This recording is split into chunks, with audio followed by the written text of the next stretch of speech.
Now, we're going to dig into Trump's troubles working with Congress in just a moment with an expert. But first, to make sense of all the hard data on those first 100 days overall, I'm joined by William Cohen, special correspondent for Vanity Fair and the author of Why Wall Street Matters, Fordham Associate Professor Christina Greer, and former Democratic Senator Byron Dorgan of North Dakota. Senator, you've lived through a couple of these. Your view of what we've seen from Trump and specifically the numbers I just ran through. Well, I can't believe it's 100 days. It seems like 1,000 days. I think I have Trump fatigue here. But just based on watching him for the first 100 days or so, he could really improve the situation if he just did a remedial course in how a bill becomes law.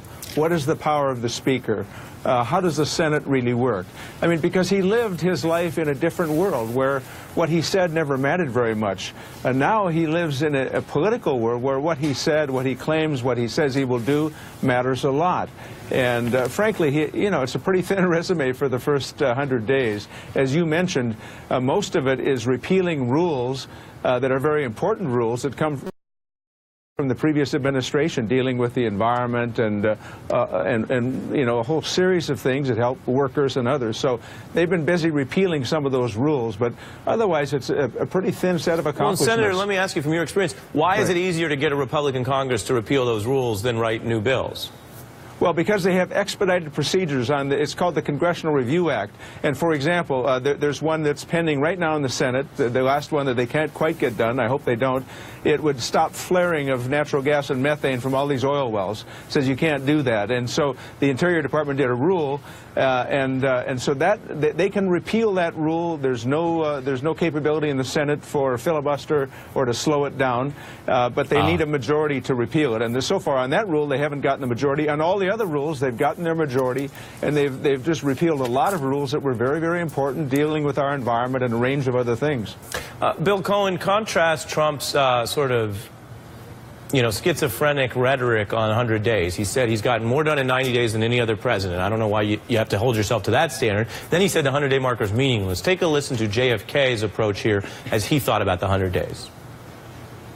All this will not be finished in the first 100 days, nor will it be finished in the first 1,000 days, nor in the life of this administration, nor even perhaps in our lifetime on this planet. But let us begin. Let us begin. Go ahead. Well, I mean, the thought of comparing Donald Trump to John F. Kennedy or even Franklin Delano Roosevelt, who, of course, was very busy in his first 100 days, and including passing 15 major laws. Donald Trump is a master of cognitive dissonance. So is his staff. I think I was watching Kellyanne Conway last night on Fox talking about how much this administration had accomplished in the first, 92 or 3 days. I just don't get it, Ari. The only thing that I think that Trump has accomplished is something he has no power over, and that is the equity markets. The stock market has gone from 17,500 when Obama left office to 20,500 today. That is significant. That's a surprise. Most people didn't think that would happen. And frankly, he had nothing to do with it other than the fact that he won and Hillary Clinton did not. And I think that surprised and pleased a lot of people who care about corporate profits and who care about the equity markets, who thought he might actually do something for them, which he hasn't done yet.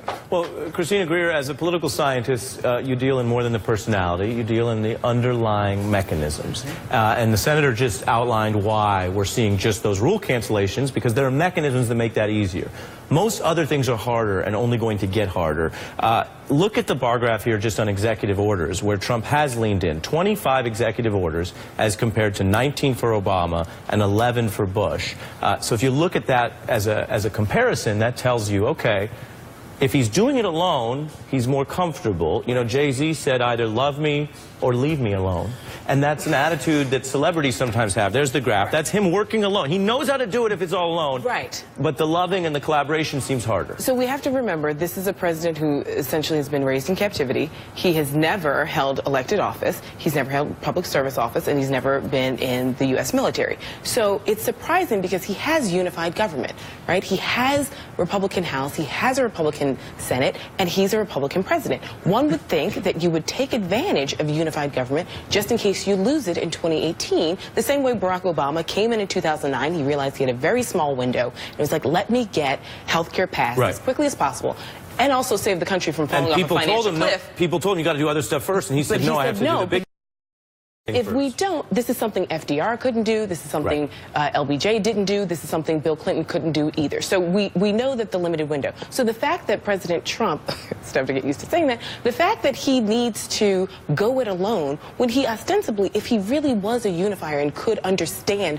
coalition building and all of the different factions, we've been talking about factions on your show for months now. This is something that the president is just now realizing, that he has to understand and bargain with people. You can't just bully people into policy. You can't just say, by Friday, I'm going to have an infrastructure bill, a tax bill, environmental bill, and a health care bill, and, you know, and a wall. If not, I'm walking away. It doesn't work that way. And I wonder if that actually bums out some of the Republicans in the Senate who've been waiting for their turn to do things. Senator Dorgan, if we can have some real talk, you're a former senator, so maybe you're willing to be a little rougher on your former colleagues. I worked as a Senate staffer. My observation was a lot of the senators cared about getting attention and getting reelected and then getting their bills passed. That was my observation. What is yours, and what do you think your former Republican colleagues are thinking if you look at this record and they think, oh, they can't even get the stuff they care about through? Well, look, what they're trying to do, these are big issues. Health care is really big and a really controversial issue and complicated. So is trying to reform the tax code, even passing a piece of legislation on infrastructure investment, which I think most members of Congress would like to do in some form. These things are not easy. And you know, the fact is, as I said, this president has had no experience in government. He doesn't demonstrate that he understands that you've got to get something through the House and through the United States Senate. In order to do that, you've got to negotiate.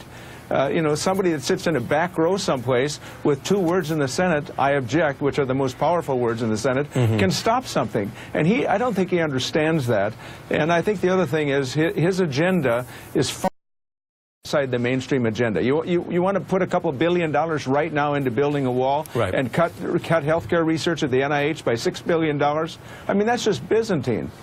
Senator Byron Dorgan and Christina Greer, thank you both.